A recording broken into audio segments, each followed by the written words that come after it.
Hey there nation, and welcome to the show where we help you to play miniatures wargaming on a budget. It is I, Commander Cheapskate, and welcome to the episode of Way of the Underhive.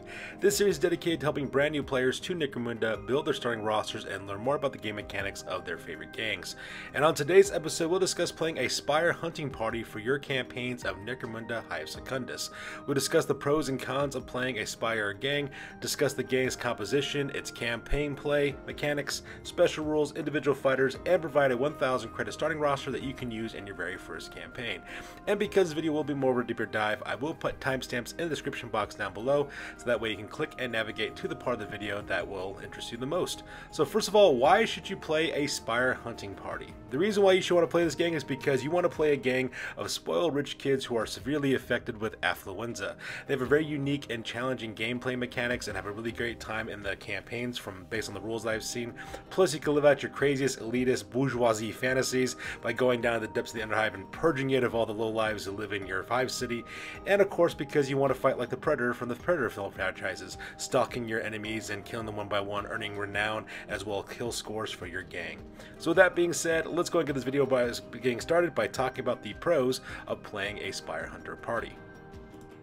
So one of the positives of playing in a Spyre Hunting Party is that each of these Spyre Hunters are probably the best one-for-one fighters in the game. They have some really excellent stats for combat, also pretty good psychology stats as well, and when you combine that with the weapons and equipment that they come with, they're really destructive. They have a lot of powerful close combat attacks as well as shooting attacks, so it kind of makes them a little bit more balanced as the game goes on as well. At the same time, you have a really amazing buffs to take care of your fighters with the different rules and special rules as well as game mechanics that could really make your force really unstoppable, and at the same time you also have access to very powerful game mechanics that advances your fighters as your campaign continues and makes it even deadlier. Not only are we talking about the fighters' stats and their special rules, but we're also talking about their armor as well as the weapons and equipment that they use as well. Now, of course, this is balanced out with some of the negatives of playing a Spyre Hunting Party, and one of the biggest concerns for a Spyre Hunting Party is the extreme credit cost for their fighters.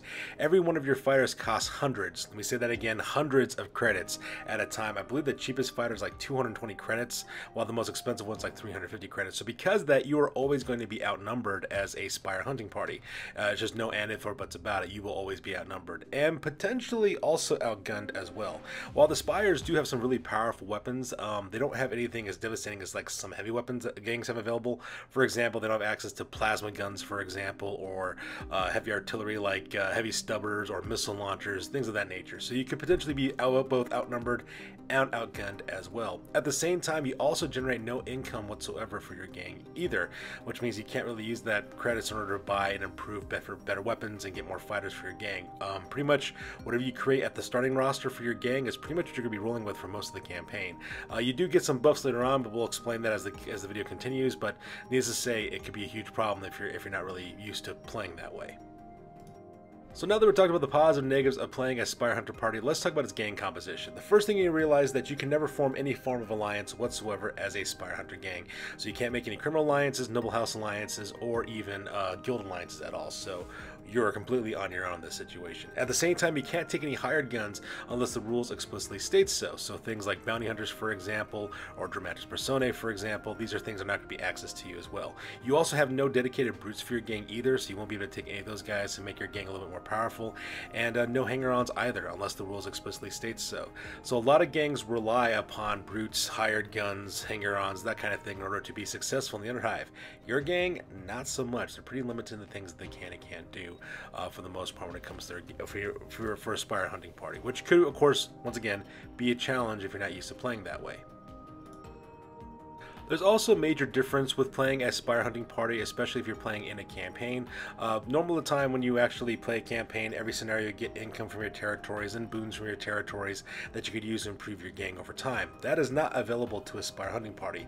The only time you gain credits and equipment is actually during the downtime between phases in a campaign, and that is the only time you actually get any income for yourself. So you're going to be going through large chunks of campaign play without being able to improve your gang in any way besides advancements and leveling up. up like normal, but like getting new fighters, for example, or improving your fighters, you have to wait until the downtime of a phase before you can get all those things as well.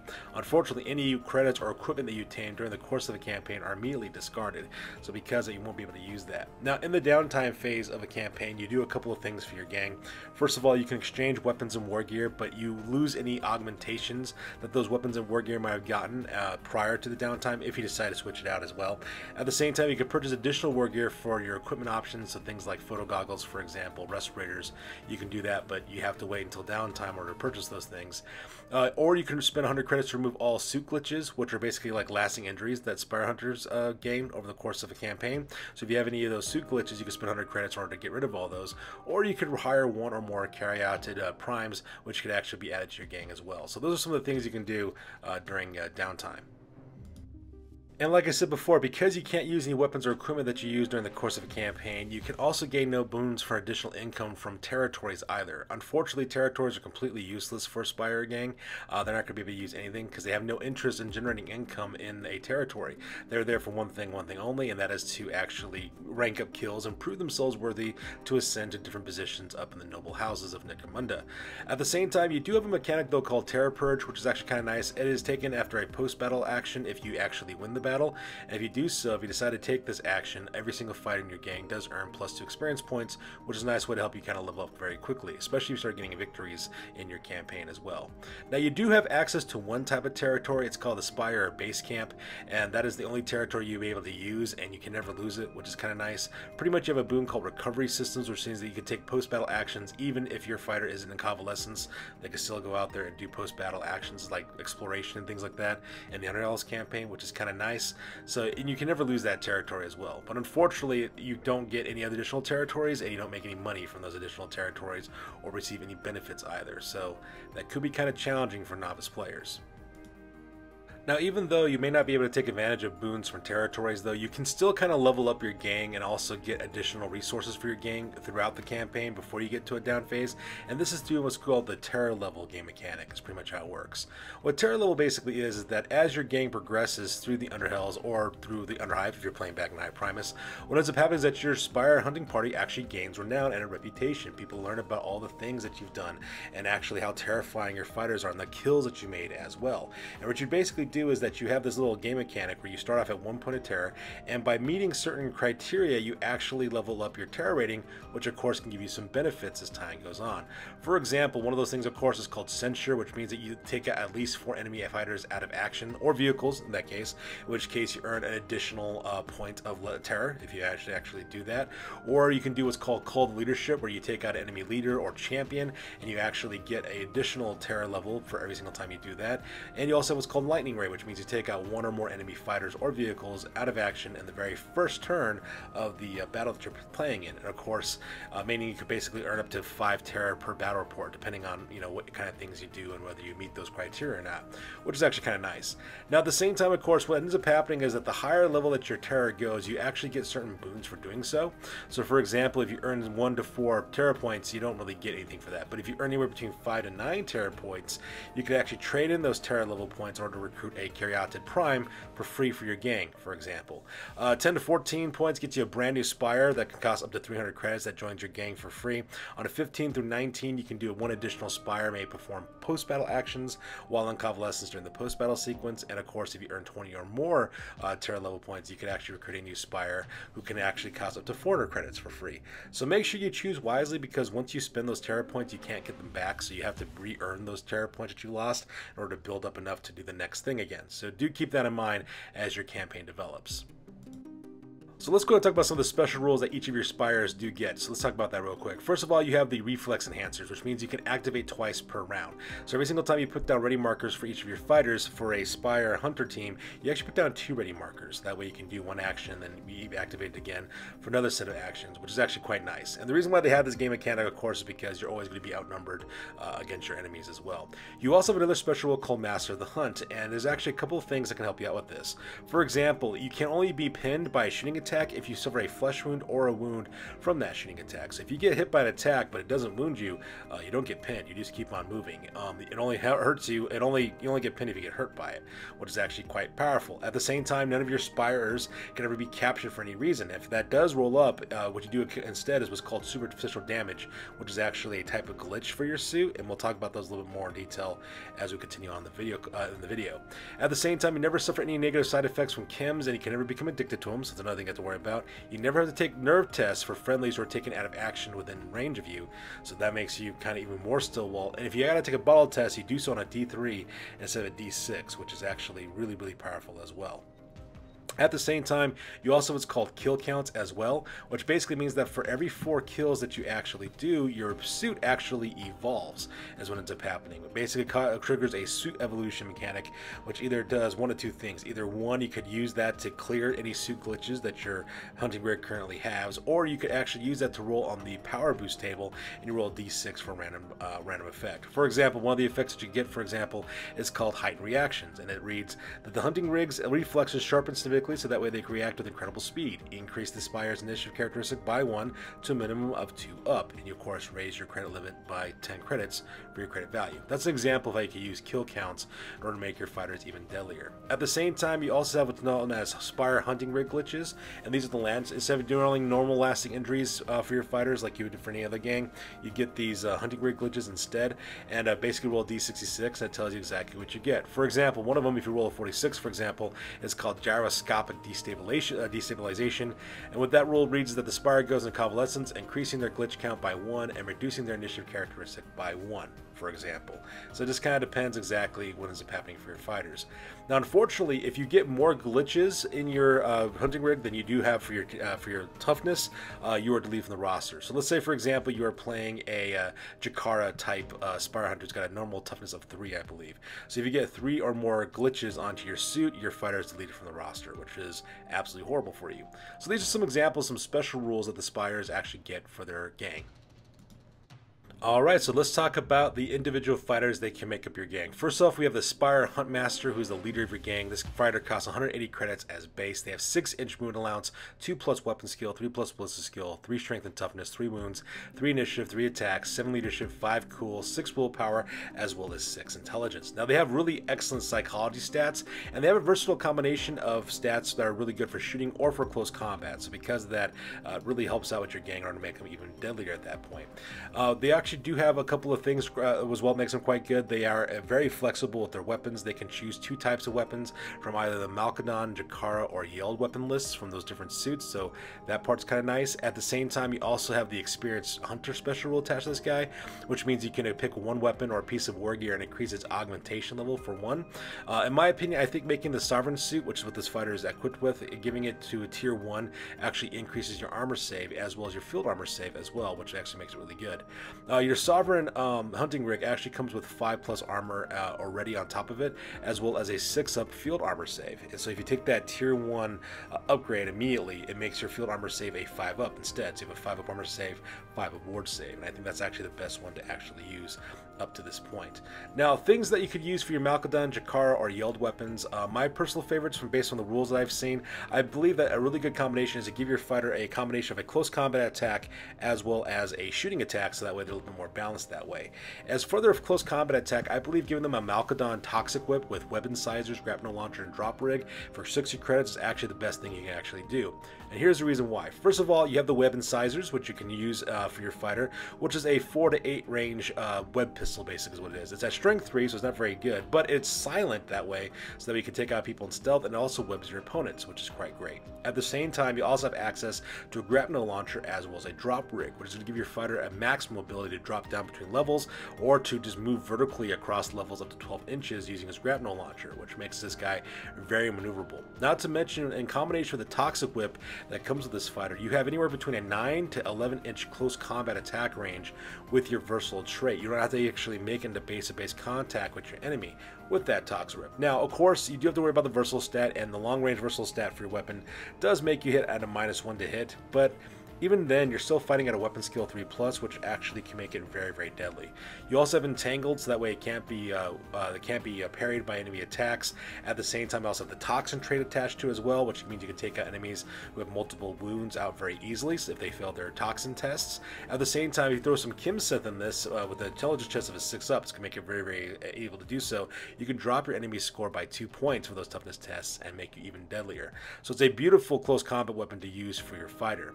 Now, as for their shooting attack, I recommend getting the Yeld Missile Gauntlet for this character. It's a really powerful shooting attack that has a 15-inch short range and a 30-inch long range. It fires at strength 5, 1 damage. It also has knockback as well, so that could be really deadly. And plus, of course, as these weapons upgrade over time, they even get even deadlier as well. Now, other things you might want to get for this fighter, of course, for war gear are things like photo goggles and respirators. These are going to be very vital for your Spyrers as the campaign develops. You're going to want photo goggles that we can see in the visibility conditions of the Underhills, and having respirators actually makes your fighters a little bit more survivable against gas attacks, which are going to be going to be one of your Achilles heels if you're not really careful about this. Now, some useful skills you can use for this fighter are things like parry, for example. That's a really obvious one you want to take for defensive reasons, or rain of blows, which allows you to make fighting attacks be simple attacks, which would be really great, especially if you combine it with the Malcadon Toxic Whip, so that way you can fight even if you're not charging in close combat.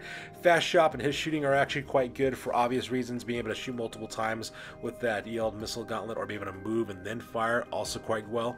You also have access to leadership skills for your character because they're the leader. I think Iron Will is actually the most important one for this gang, just because you get -1 to your battle test, and since you're only fighting with a handful of guys every time, Iron Will is going to be extremely important for you. Another really good one, of course, would be Mentor, so that way you can give experience bonus buffs to your fighters when they gain experience within the range, for example. Or you could do something like Commanding Presence if you want to, so that way you can do grab activations with your Spyre Hunters. In this situation, though, it's probably not going to be all that critical for you to take Commanding Presence. I would either use Iron Will or Mentor if you're really big onto your leadership skills, for example. And speaking of skills, the primary skills for this fighter are combat as well as leadership and shooting. Their secondary skills are agility as well as cunning. The next type of fighter is the Orrus Spyre Hunter, who's going to cost you 350 credits, the most expensive of all the fighters available to you. This fighter's got a 5-inch movement allowance, a 3+ weapon skill and ballistic skill, 3 strength, 4 toughness, 3 wounds, 3 initiative, 2 attacks, 7 leadership, 5 cool, 6 willpower, as well as 6 intelligence. And for their skills, their primary skills are brawn and combat or shooting, and their secondary skills are agility as well as ferocity. So the Orrus Spyre Hunter, this guy is like the absolute wrecking ball of a unit. This guy is designed for close combat, close quarters battle, extremely deadly that way. Now, unfortunately, he's also the most expensive member of your group, which could prove to be problematic for your gang. You could put one at the very beginning of your gang being assembled for your starting roster, but just realize this guy takes up more than 40%, up to 40% of your gang's budget just for one fighter. So you might not be able to take this fighter at the beginning. You might be able to do it later on, especially if your terror level increases over time, but just, be aware of that when you decide to go with this guy from one of your fighters as well. Now, let's talk about his Orrus Hunting Rig real quick. It automatically comes up with a 4-up armor save, which is really nice, as well as a 6-up armor save as well. If you upgrade it with augmentation to tier 1, it increases your field armor save to a 5-up board save and your tier 2 to a 3-up armor save instead. So basically, 4-up field armor. So you can have a 4-up armor save and a 4-up board save, which is actually quite nice as well. Now, this fighter automatically comes with twin bolt launchers as well as power fists, which are standard, and there is actually nothing wrong with that loadout, though that loadout is actually quite powerful. Now, you could get other upgrades like power fists as well as disintegration matrices, which are great for this weapon, for this character. They're really powerful weapons, but I wouldn't recommend it because it's actually high cost, and you don't need that right off the bat, so do keep that in mind. Now, you could trade out your bolt launchers for Volkite dischargers for your shooting attacks, and you can do that for free. Now, the Volkite does have +1 strength, so it makes it strength 5 on the shooting, and it does have the Deflagrate trait, which means that after the hit is made, another bonus hit is thrown on top of your enemy on top of that, which is quite nice. But your shooting attack has a 6-up ammo roll, so that's one of the problems, and it's also half the distance of a normal shooting ability for a bolt launcher as well, so you do have to worry about that. Now, the disintegration matrix is great because it gives you +1 additional strength, so it makes you shoot a strength 5 with -2 AP and 2 damage, with the sever trait, which is actually quite nice as well. But unfortunately, it has an ammo roll of 6-up, as well as the unstable trait, which means you run a 50-50 risk of actually losing your fighter. So in my opinion, that's not really worth it to have on your fighter at all. I say just stick with the bolt launchers. The bolt launchers strength 4, they have rapid fire. I say there's nothing wrong with those weapons, and they're quite deadly as well. At the same time, your power talons that you automatically come with versus the power fists, there's a little bit of debate on that as well. Your power talons will be hitting a strength 4 at -3 AP with 1 damage apiece, which are quite powerful. Enemy's not gonna get any armor saves basically with those. Now the power fists are quite nice because they give you strength 5, and but they only drop the AP down to -1. They do damage, which is nice, and power, which means they can only be parried by powered attacks, but they cost 50 extra credits, and considering this fighter is already expensive enough, I'd say kind of skip that upgrade. It's not really worth it for that cost. Now, once again, as this guy develops in your campaign, getting photo goggles and respirators would be extremely important for this character, so that way they can have their visibility as well as protection against gas attacks. When it comes to their skills, parry is obviously a really useful ability to have, especially if you're going with your talons. For example, rain of blows will also be really good to have with this character as well, so that way they're fighting as a simple action. Fast shot, hip shooting are really good for obvious reasons. Being able to shoot multiple times and often move and shoot as well could be great. Brawn, in my opinion, for the brawn skills, I think bull charge is actually the best way to go with this character. You get +1 to your strength already, plus you get knockback, which is really powerful. You can do headbutt as well, which gives you a free attack, so why wouldn't you do that in close combat? And Iron Jaw actually would be really useful for you as early on in the campaign, especially where you get 2 up toughness against any weapon that has no AP in close combat. So when all the other gangs have no AP for their close combat weapons, it could be really helpful for you in order to do that. And that's my take on the Orrus Spyre Hunter. So let's talk about the Yeld Spyre Hunter, which is going to cost you 220 credits. This guy's got a movement of characteristics of 7 inches, a 4 weapon skill, 2+ ballista skill, 3 strength and toughness, 2 wounds, 3 initiative, 2 attacks, 7 leadership, 5 cool, 6 willpower, as well as 6 intelligence. For their skills, they have agility as well as cunning and shooting as their primary, with combat as well as ferocity as their secondary. So what is the purpose of the Yeld Spyre Hunter? Well, the Yeld Spyre Hunter is going to be your high mobility, long range shooting fighter for your gang. So this is going to be like the shooter in your entire group. Now they're equipped with a Yeld hunting rig, which gives them a 5 up armor save, and if they have not moved during their activation, your enemies suffering -1 hit against them in the shooting phase represent the fact that their suits kind of like has a chameleonic type effect. Now when you reach your tiers, of course, tier 1 gives you +1 movement allowance, which makes you movement 8, makes this guy hella fast, and at tier 2 your enemies automatically lose a -1 hit against you no matter what kind of condition you're in, whether you're moving or you're staying put. Now you automatically get equipped with a pair of Yeld laser gauntlets, or you could switch this out for free for Yeld missile launcher gauntlets if you want to instead. In my opinion, you can't go wrong either way. They're both extremely good for what they can do. The laser gauntlets are nice because they have the plentiful ammo rolls, so because that you'll always be able to get the reloads on that weapon. But at the same time, the missile launcher is a little bit more powerful in their abilities with a 4-up ammo save. So like I said before, you really can't go wrong with any one of those. They're both really good. At the same time, you also have the ability to upgrade your laser gauntlets to about hotshot lasgun level type of weaponry, and your missile gauntlets could also become grenade launchers with 300 blast templates. So it's really up to player choice. Either one, perfectly fine. Now your close combat weapon is your Yeld wings, which you do strike at strength 4 with -1 AP and 1 damage, and this is only useful if you're being charged in close combat. But to be perfectly fair, if you're being charged in close combat, you have done something severely wrong with the Yeld Spyre Hunter, because this guy should be shooting, not being engaged in close combat, so do keep that in mind. Now once again, photo goggles as well as respirators are going to be really important for this fighter too, so that way they can upgrade themselves to protect themselves from gas attacks and also be able to see in all visibility conditions. And some really useful skills for this character would be fast shot and hip shooting for their shooting ability for obvious reasons. Being able to shoot multiple times with grenade launching missile gauntlets or laser gauntlets can be really helpful, or be able to move very quickly and then be able to shoot at a -1 to hit. Now granted, you are -1 ballista skill when you do so, but you're still hitting at a 3+, so very deadly. Agility is also really important for this guy as well. I think sprint is actually going to be the best thing for you to be able to use on this guy, because you'll be able to do 3 sets of movements at 21 inches. This guy's going to be flying across the battlefield, and there's not going to have any vertical problems either because of his wings, so you can go up distances and travel distances. It's going to be very quick as well. Now some other ones, of course, are the cunning skill tree. Things like infiltrate is going to be really good for this guy because, let's face it, being able to deploy anywhere on the battlefield Really, really powerful ability. At the same time, Overwatch is not a bad idea either, so that way you can interrupt enemy activations. Because don't forget, this guy gets 2 sets of activations. So if you wanted to, you could actually have this guy move real quick to get a really good vantage point over your enemy, and then reserve your second set of activations. So if someone moves or something, he can react by opening fire with a missile gauntlet, and then, you know, destroy your enemies that way. So this guy is extremely powerful. I automatically think this is an auto-include in any kind of Spyre Hunting Party, just because of the abilities that they have. So that's something you might want to take into consideration when it comes to the Yeld. So up next is the Jakara Spyre Hunter, which costs you 250 credits as well. This fighter's got a 6-inch wound allowance, 2+ weapon skill, 4+ ballistic skill, 3 strength and toughness, 2 attacks, 3 initiative, 3 attacks, 7 leadership, 5 cool, 6 willpower, as well as 6 intelligence. For their primary skills, they have brawn, combat, as well as cunning, while they have agility as well as ferocity as their secondary skills. Now this guy, the Jakara Spyre Hunter, is actually quite good. He is a highly mobile CQB fighter, which makes him a close quarters battle fighter. He's very swift, very deadly, and he's actually very deceptive in the way that this fighter actually looks. Now originally on paper, when you look at it, this fighter doesn't seem all that great or even all that deadly.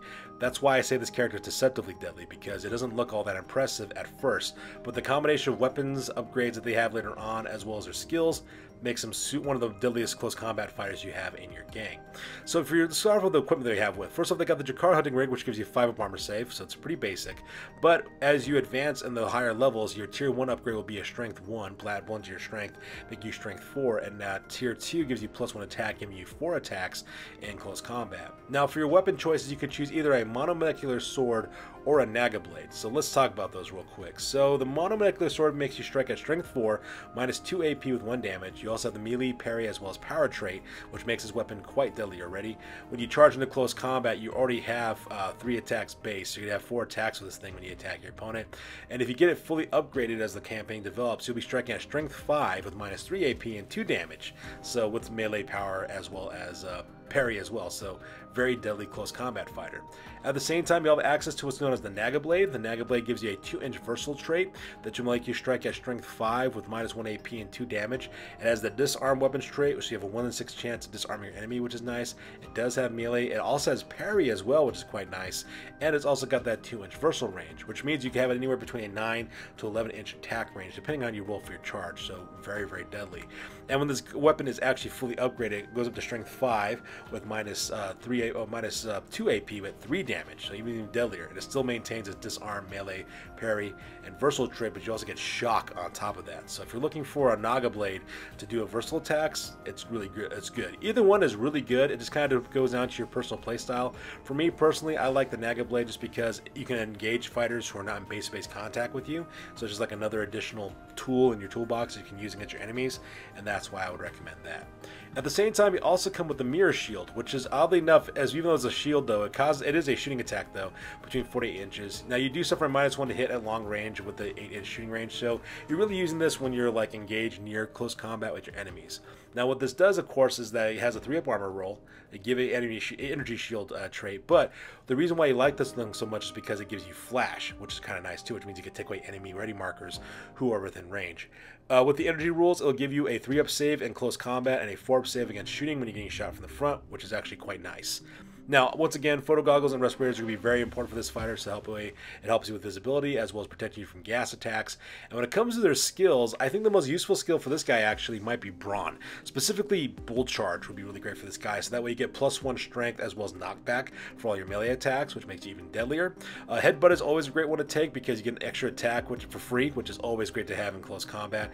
And Iron Jaw could actually be proved to be really useful early on in the campaign because not many people have any weapons with AP bonuses attached to those close combat attacks, so it gives you a +2 toughness against that, which makes your fighter a little bit more survivable. For combat scores, I say if you take the Naga Blade, take Rain of Blows, so that way you can do fight as a basic as a simple action, so that way you can do that even though you're not in base-to-base contact with your enemies. Step Aside is also quite good too because having a 6-up ward save is always helpful no matter what the situation is. And as for cutting, I would say Infiltrate would actually be a really good one. Infiltrate to come in to be an assassin, very, very deadly. Evade is good, so that way you don't get worried about being shot at as you're moving across the battlefield. And Escape Artist is actually really nice too, so that way you can attack and then duck out, so that way you get no reaction attacks, and you can come back and attack again with your second activation. And that's my take on the Jakara Spyre Hunter. And the last of the fighters you can get for your Spyre Hunter groups is the Malcadon Spyre Hunter. It costs 240 credits. This guy's got a 7-inch wound allowance, a 3-up weapon skill, 3-up ballistic skill, 3 strength and toughness, 2 wounds, 3 initiative, 2 attacks, 7 leadership, 5 cool, 6 willpower, as well as 6 intelligence. For their skills, they have combat, cunning, and shooting as their primary skills, with ferocity as well as agility being their secondary skills. So the Malcadon. The Malcadon is actually a really powerful hunting rig too. It's a highly mobile, close quarters battle fighter designed for stealth as well as surprise attacks as well. Very useful for stealth missions as well as for gameplay because of the way that they have the silent trait on most of their weapons as well. Now for the Malcadon hunting rig, you have a 5 of armor save, but at tier 1 though, it actually increases your ballistic skill or your weapon skill to ballistic skill, weapon skill 2, depending what you want to use. And on tier 2, it actually increases to a 4-up armor save as well. The nice thing about the Malcadon hunting rig though is it automatically comes with a drop rig, so that way you can descend very quickly without any penalties, and a grapnel launcher, which allows you to move any straight 12 inches anywhere you want to go for double action, which can make this guy very mobile across the battlefield as quick as they can. Now they do come with a pair of weapon sizers, which we talked about earlier. It's a strength 3 silent weapon that also has web attached to it, so once again using that for stealth.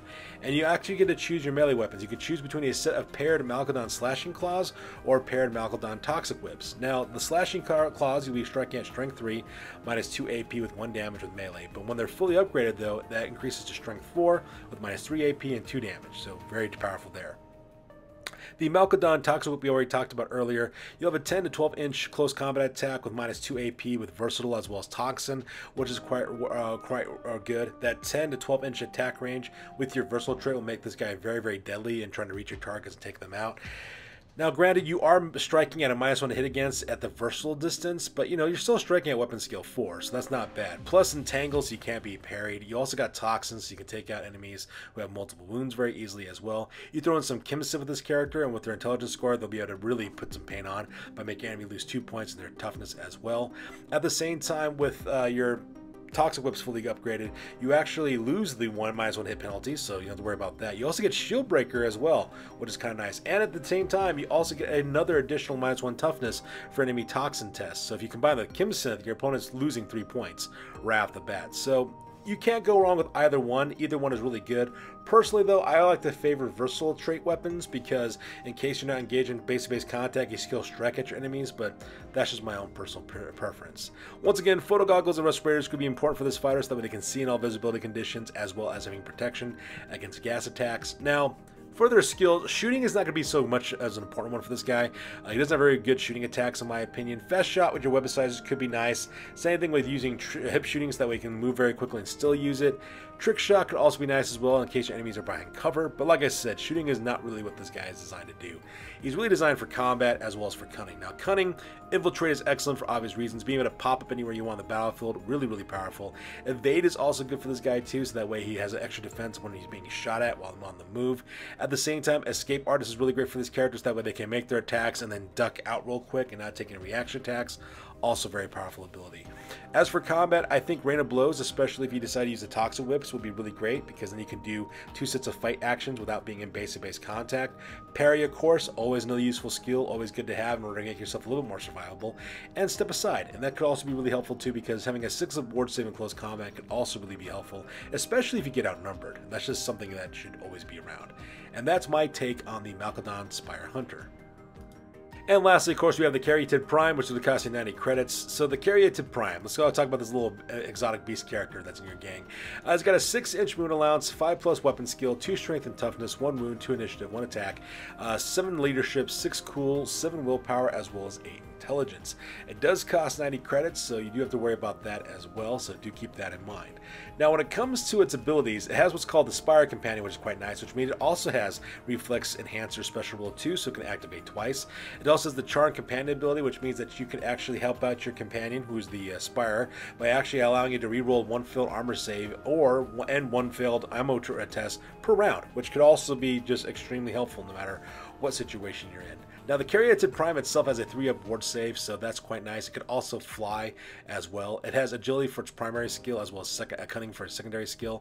It doesn't come with any weapons or war gear either. The only reason why you're paying for this thing is to give you that additional reroll for armor saves as well as for ammo tests. Now, even though the Caryatid Prime is nice, at 90 credits, you're going to be wanting to use that for other things in your starting roster. Do not worry about getting a Caryatid Prime. You can always buy one later on, or you can get one for free if your terror level is high enough, so do keep that in mind for this character. I say skip at first and only get this character as your campaign develops.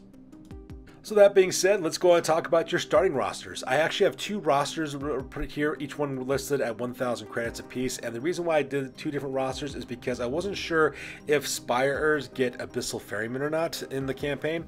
When you actually join the Underhive campaign, you can be what's called an Archaeotech Hunter, or you can be a Malstrain, and Spyrers would actually be Archaeotech Hunters, I suppose. I'm assuming that's the loyalty you would actually choose. I'm not really the rules aren't really, quite black and white about it, I guess, is what my main concern is. So because that, if you can't take ferrymen with you, because Abyssal Ferrymen are given to Archaeotech Hunters, if you can't take that, that's what my first list is. It's reflecting that you can't take those guys. The second list is if you can take Abyssal Ferrymen. So we'll talk about both those lists, and we'll talk about the pros and cons of each right now.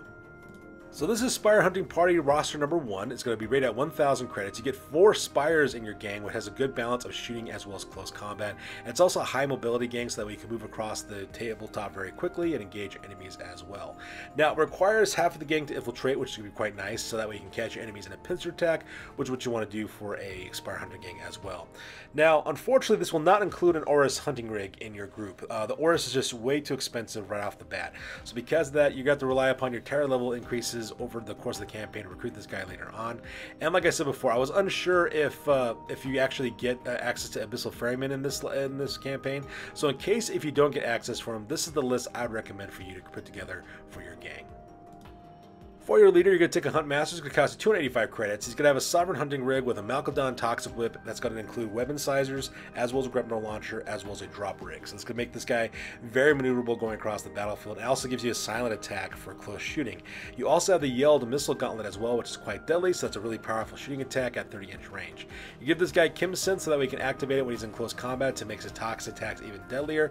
And you give this guy the leadership skill Iron Will, because you're always going to be outnumbered quite severely. If you have to take a bottle test, that -1 to your bottle test rolls could be vitally important for your gang. This guy can actually do a quick balance between close combat and shooting. You could use him to do either one, and you could do either one very, very well. I recommend actually pairing this guy up with your Yeld fighter, so that way you can do some suppressive shooting with your Yeld Spyre Hunter in your gang, as well as the Hunt Master, so that way you can shoot at your opponents while the rest of your fighters kind of sweep in and kill them with a pincer attack.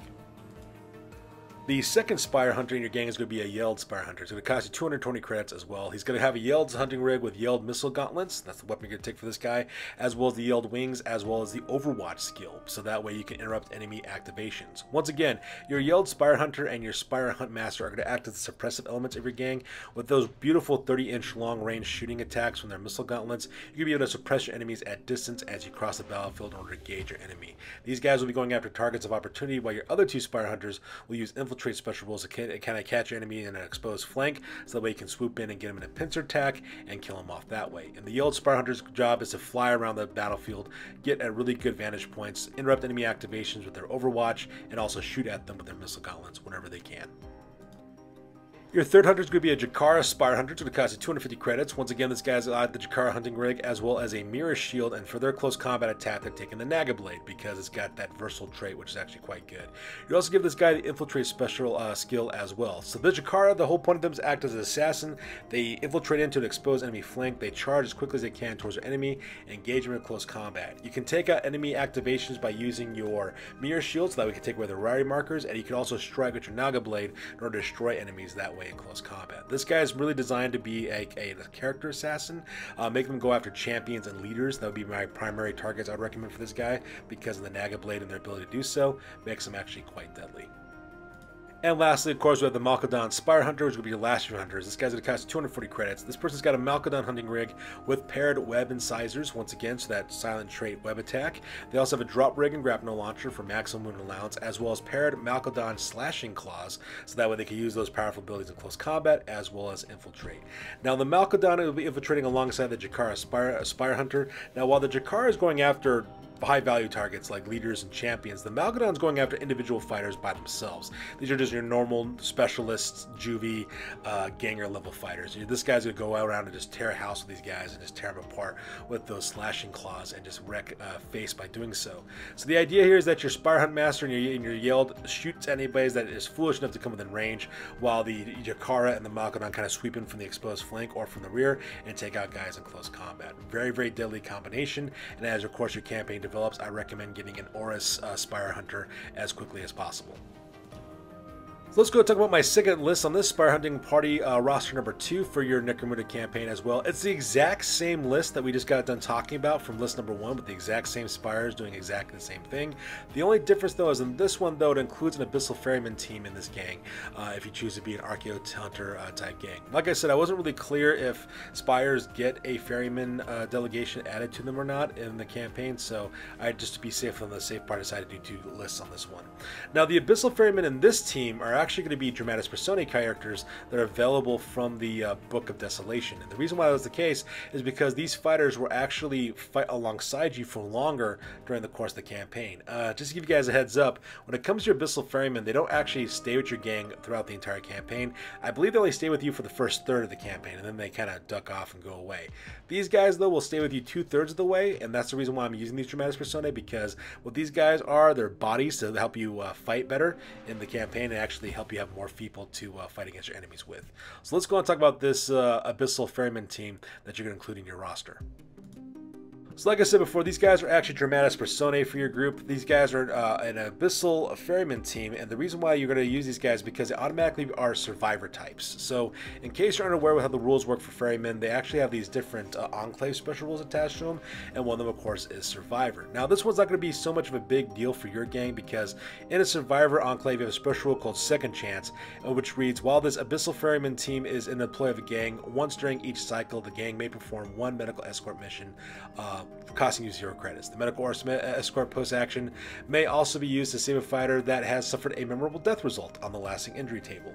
Now, I'm not sure if this would actually be applied to your Spyre gang so much, but you know, it automatically comes with it, so that's all you really can do with that. Now with this group though, they do have what's a special rule called Chasing the High. That's a special rule attached to this group, and it says, if taken as part of a ferryman team, Madric, Hellbane, and Lugrun do not leave the rest of the ferrymen during the second downtime of the Underhive's campaign. Instead, after each battle during the survival phase of their controller rolls a d6. On a result of 1 to 3 they leave the gang, but on a result of 4 through 6 they stay for another battle, which is great because these guys can be additional bodies and support for your gang and actually makes them last a little bit longer. So that way, instead of using 4 guys on the battlefield, you have potentially 7 or 6 fighters, depending on what kind of scenario you're actually using. So the first character, of course, is your Ferryman Skipper, which is the leader of this delegation. His name is Madric Hellbane, and he's talk about his abilities. He's got mesh armor as well. He's also got an Archaeotech pistol and a respirator. He's got the dodge, evade, step aside, as well as trick shot skills. He's got a 5-inch wind allowance, 4 up weapon skill, 2 up ballistic skill, 3 strength and toughness, 2 wounds, 3 initiative, 2 attacks, 7 leadership, 6 cool, 7 willpower, as well as 7 intelligence. Now his Archaeotech pistol has a 6-inch short range, 12-inch long range, and it has -1 to hit against at long range, at strength 5 with -2 AP, 2 damage. It's got a 6 up armor roll, so that part's kind of sad, but it does have rapid fire and it does have sidearm, which is actually quite good. So this guy is actually pretty deadly, all things considered as well. But the real reason why we're taking this guy is not so much for his weapons and his equipment, is the fact that he's got that Chasing the High special rule, which means you can actually stick around with your fighters longer in the campaign and gives you additional fighter to use in your campaign. The next special character to have in this group is called Lugrun, who's a runaway slave Ogren.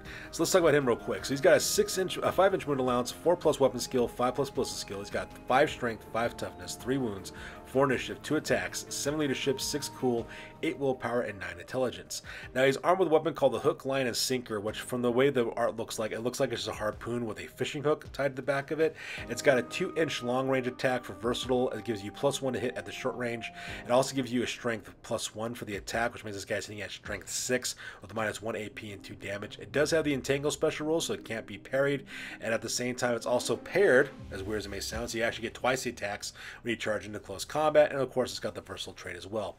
He's packing light carapace armor for 4-up armor save, as well as a respirator. At the same time, he's also got crushing blow, which makes him even deadlier with that close combat attack. At the same time, he's also got the unstoppable special rule, which means he can ignore flesh wounds as well. So this guy is actually quite deadly and a really good wrecking ball. So while your gang might not have an Orrus Spyre Hunter to start off with, this guy Lugrin could actually replace that character, and once again, you got an additional fighter in your gang that you could use on the tabletop. And lastly, of the Abyssal Ferryman, you have what is known as the Ferryman Steersman. This guy is actually a vehicle crew member. He's actually got 4+ weapon uplist skill, 7 leadership, 6 cool, 7 willpower, as well as 8 intelligence. He automatically comes with a stub gun as well, and you're actually going to be driving what's known as a custom rig. A custom rig is kind of like the custom vehicles version of a Cargo 8 Ridge Hauler.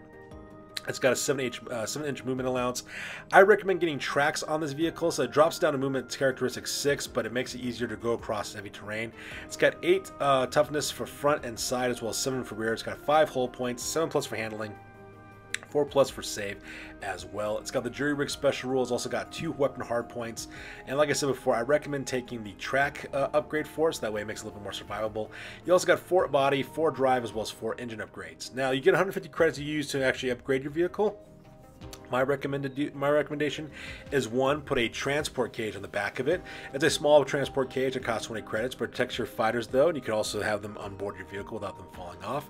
And at the same time, put a heavy stubber on this vehicle as well, so that way you can actually open fire with the heavy stubber fire against your enemies, which actually makes the vehicle quite good. So that way you have a vehicle, you also have 2 fighters that's adding to your gang as well, so your fighters could be anywhere between 6 to 7 men, depending on the scenario that you're using at. The vehicle is quite good to get your guys moving around the battlefield very quickly, so it's just nothing but absolute win on this list. And that's assuming, of course, that you can have access to the Abyssal Ferryman team. So there you guys have it. The Spyre Hunters are a very fun game with an interesting game mechanic, and they also present yourself the unique challenges as well. Back in the classic version of Necromunda back in the mid-90s when I first ran that game, the Spyre Hunters were a lot of fun to play against. They were also a lot of fun to play as well. The new miniatures for these guys are absolutely fantastic, but in my opinion though, if you're like, not like me, but if you're like a player who's played Necromunda in earlier versions and you have the old pewter models, my suggestion to you is to use those instead. Don't buy the new ones, just use the old miniatures instead. Just say like these are like inherited quote-unquote older tech, I guess you could say, and use that instead. So if you're one of those kind of guys who got the old miniatures, you're really up over the game as well. Or if you get like one of them cool 3D printed or third-party miniatures, that could also be quite good as well. And because Hive Secundus is now the new campaign setting and new latest expansion for Necromunda, I will be dropping new content about that as well. I'm planning on making roster lists for the Malstrain gangs, as well as Malstrain corrupted gangs, as well as Archaeotech hunter gangs, and talk about the very lists. I'm also planning on making videos about the Abyssal Ferryman, so we'll be doing a lot of content, so just keep an eye out for those on the horizon as they drop in the future. So that's good for those guys. As always, please feel free to like, comment, and or subscribe. You guys' input is invaluable to us as always. Also check us out on Facebook, Instagram, and blogger.com for all the latest greatest Hive news related to this channel. That's good for this week, guys. I'll catch you guys next one. Peace out and stay classy.